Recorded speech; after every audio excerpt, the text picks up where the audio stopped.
পাঁচমিশালি সবজি এবং শাক দিয়ে দেশি ট্যাংরা মাছের ঝোল এমন একটা রেসিপি যদি দুপুরবেলা গরম ভাতে থাকে, এক প্লেট ভাত নিমিষেই শেষ করা যাবে। এটা এমন একটা রেসিপি।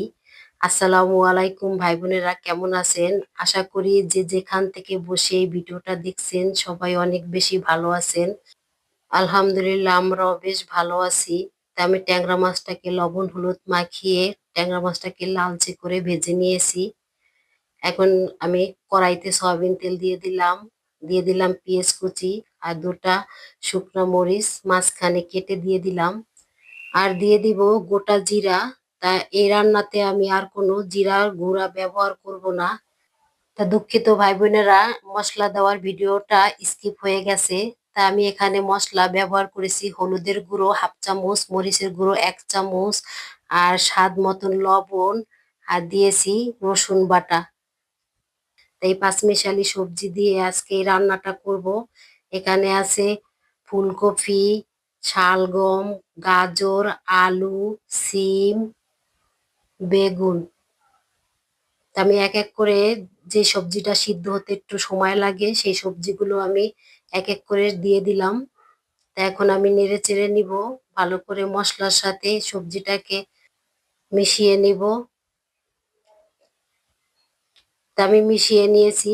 এখন সামান্য পরিমাণ একটু পানি দিয়ে দিলাম, কারণ একটু হালকা সিদ্ধ করে নিব। তাই আমি এখন ঢেকে দিব 2 মিনিটের জন্য। তা 2 মিনিট পরে আবার আসলাম। তা সবজিগুলো হালকা সিদ্ধ হয়ে গেছে।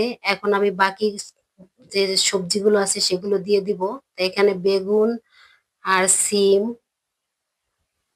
কারণ এগুলো তাড়াতাড়ি সিদ্ধ হয়ে যায় এই জন্য লাস্টে দিয়ে দিলাম। তা আমি এই সম্পূর্ণ উপকরণগুলো ভালো করে মিশিয়ে আবার ঢেকে দিব 2 মিনিটের জন্য। তা 2 মিনিট পরে আবার আমি নেড়ে চেড়ে দিব। তা পানিগুলো শুকিয়ে গেছে, সবজিটাও ভালো করে কষানো হয়ে গেছে। এখন আমি যে পালং শাকগুলো রেখেছিলাম সেই পালং শাক দিব, আর টমেটোটা দিয়ে দিব। তাই বাজারে এখন খুব কচি কচি পালং শাক পাওয়া যাচ্ছে। তাই পালং শাক দিয়ে আমি এই সবজিটা রান্না করেছিলাম দেশি ট্যাংরা দিয়ে। খেতে এতটা মজা হয়েছে যা আপনারা এই সবজিটা রান্না না করে খেলে বুঝতে পারবেন না যে এই সবজিটা এতটা মজা হয়েছে। কারণ পাঁচমিশালি সবজি দিয়ে তারপরে এই ট্যাংরা মাছের হালকা মাখা মাখা ঝোল রেখে রান্না করেছি, খুবই ভালো লাগছে। আর এই শীতে এখন তাজা তাজা সবজি পাওয়া যাচ্ছে, সব সবজিগুলোই এখন কচি। কারণ যা রান্না করা হয় সবকিছুই খেতে অসাধারণ লাগে, অনেক অনেক মজা লাগে। আমার কাছে তো সবজি খেতে খুব ভালো লাগে, কারণ আমি শীত আসলে প্রতিদিনই আমার বাসায় একটা না একটা সবজির রেসিপি থাকবেই। আমি এভাবে খেতে খুব পছন্দ করি। তা আমি ট্যাংরা মাছগুলো দিয়ে এখন সামান্য পরিমাণ ঝোল দিয়ে দিলাম, আর দিয়ে দিলাম কাঁচামরিচ 4-5টা, দিয়ে আবার 2-3 মিনিট 2 মিনিটের জন্য ঢেকে রেখেছিলাম। তা এখন আমি ধনিয়া পাতাটা দিয়ে নেড়ে চেড়ে চুলাটা আমি অফ করে দিব। আমার রান্নাটা কমপ্লিট হয়ে গেছে।